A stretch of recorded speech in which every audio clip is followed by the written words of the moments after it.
notre invité ce soir à 18h20. Il est en première ligne face à la crise sociale qui s'annonce. Nommé en septembre dernier nouveau patron France du géant mondial des ressources humaines Adecco. Bonsoir Alexandre Viros. Bonsoir Julien Bugier. Merci d'avoir accepté notre invitation. Alors Adecco en France, c'est 1200 bureaux, 9000 salariés et vous faites travailler 130 000 personnes. D'abord, je voudrais votre regard sur ces couvre-feux qui entreront en vigueur ce week-end dans 9 métropoles. Est-ce que selon vous, selon Adecco, ça aura un impact sur l'emploi, sur l'intérim et si oui, de quelle manière ?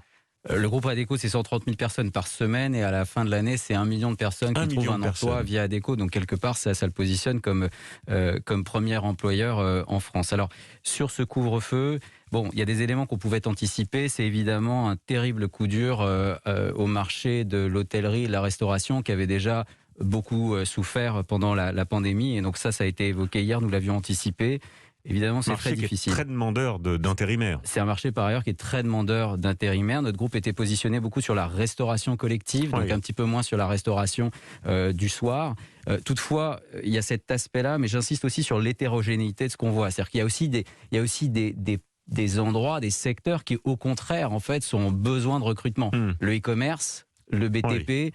Le secteur du médical, qui eux ont des besoins de recrutement qui n'arrivent pas toujours d'ailleurs à satisfaire. On va en parler des métiers en tension, mais pour revenir à ces prévisions, l'INSEE par exemple tape sur 900 000 destructions d'emplois d'ici à la fin de l'année. Je voyais que votre activité par exemple chez Adecco avait chuté de 44% depuis le début de la crise sanitaire.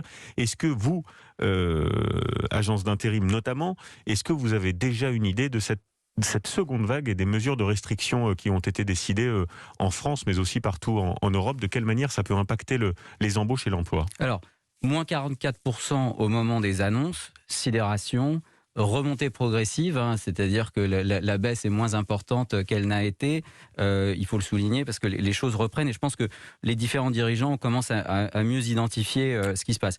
Sur l'année 2021, je pense que c'est extrêmement risqué de faire des prévisions. Ce qu'il faut là, c'est qu'on apprenne un peu à naviguer dans la tempête, et je pense que ce serait hasardeux de la part de qui que ce soit de dire qu'il voit un peu il sait lire dans la boule de cristal ou dans le marc de café, exactement.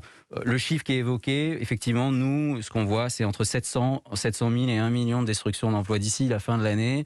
D'ici fin 2020. Oui, en plus par rapport à l'année dernière. Donc ça, c'est évidemment extrêmement malheureux, très difficile.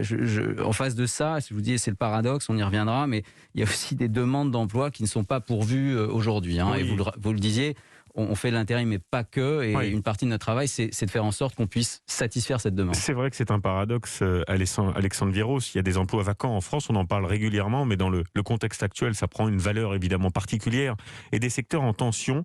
D'abord, à combien on estime aujourd'hui ces emplois qui ne trouvent pas preneur ? Je crois qu'il y a 17 métiers qui sont en tension. Ça va des aides-soignants, on en parle régulièrement, aux conducteurs d'engins de chantier, de poids lourds, des électriciens dans le BTP, des mécaniciens, des soudeurs, bref, 17 métiers.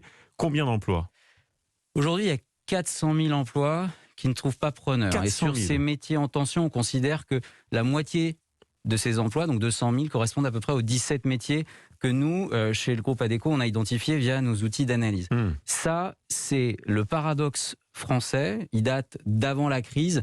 Et je dirais que la crise fait qu'on est dans une espèce de paradoxe français au carré. Et là, il faut agir. Donc, c'est plus le moment d'être dans l'analyse et de pleurnicher comme on fait dans des années en disant que ça ne se rencontre pas. Ça veut dire que vous aidez les entreprises à former des salariés pour qu'ils puissent trouver un emploi dans ces secteurs d'activité qui sont aujourd'hui en tension. Oui, absolument. Le mot-clé, c'est formation. C'est formation pour casser... je reviens sur cette caractéristique très française où si vous avez le bon CV, c'est super, vous avez une franchise jusqu'à la fin de vos jours, que vous ayez ou pas fait vos preuves d'ailleurs, puis si vous n'avez pas le bon CV, vous êtes un peu prisonnier dans la trappe de vos origines. La formation, c'est ce qui permet de corriger ça. Donc les métiers que vous avez évoqués, technicien de maintenance, conducteur de transport en commun, assistant, mainteneur, caténériste par exemple. Tous ces métiers-là, c'est des métiers sur lesquels, ou la fibre optique, il y a des besoins, et en face de ça, il y a des gens qui sont capables de le faire, sauf que comme ils n'ont pas eu la formation d'origine qui va bien, les recruteurs ne les regardent pas. Nous, on va corriger ça. De quelle manière ? Alors, on a des outils de formation qui sont assez puissants, mais ce que nous, on va faire, entre maintenant et la fin de l'année 2021, on va recruter 15 000 personnes en CDI apprenants. Donc, Adecco, acteur de l'intérim, qui recrute 15 000 personnes en CDI, c'est des gens qu'on va embarquer et portés nous-mêmes au titre du CDI, son CDI d'Adecco, qu'on va former dès le premier jour. Donc c'est pas comme dans les autres CDI, si vous voulez, où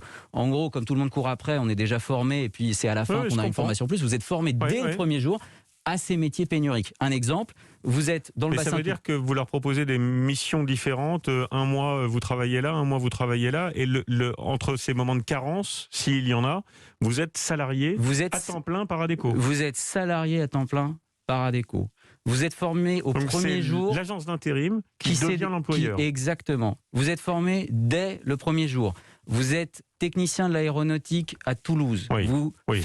Vous subissez un plan de restructuration. Mais en face de ça, il y a des besoins en fibre optique. On vous forme à la fibre optique, métier d'avenir. On vous porte.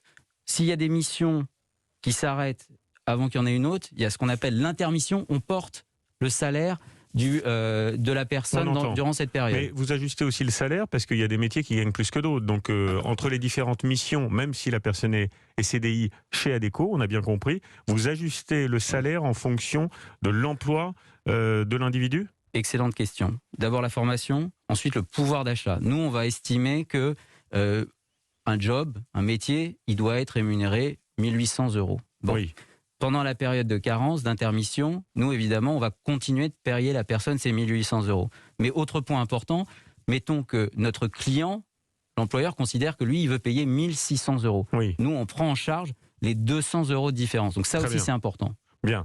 Je voulais qu'on dise un mot pour terminer sur la manière dont évolue aussi le marché du travail. Vous êtes en première ligne pour observer cette modification. Le télétravail, par exemple, le gouvernement a redit aujourd'hui, Jean Castex l'a énoncé, qu'il souhaitait que les entreprises se mettent au diapason du télétravail.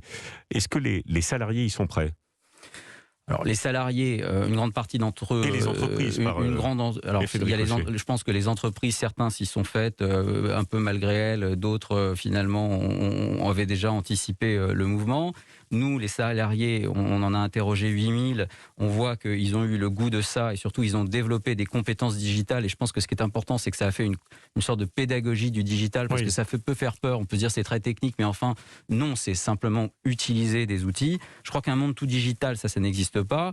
Moi, ce à quoi je crois, c'est un monde hybride, 50% digital, 50% physique, parce qu'il faut quand même une culture d'entreprise, on ne peut pas être complètement abstrait. Nous, dans nos propres processus de recrutement, on a su hybrider ces deux mondes. Alors, pour tous les gens qui nous écoutent, ce sera le mot de la fin. 15 000 emplois à pourvoir, donc on apprend ça ce soir, chez Adecco. Pour tous les gens qui nous écoutent, où est-ce qu'on se présente si on veut postuler à ces postes-là ? Il y a, comme vous l'avez cité, des centaines d'agences donc on se présente Adecco, on se présente dans les agences, on sait que ça existe, on y va, on raconte ce qu'on a fait. Nous, on va identifier les besoins en face. J'ai entendu le patron hier dans Roquefort, il a dit qu'il pouvait venir. On dit, je veux un CDIA. Il y en a 15 000 d'ici la fin de l'année 2021. Bien, formidable. Merci pour cette annonce, Alexandre Virot, c'est d'avoir été ce soir notre invité.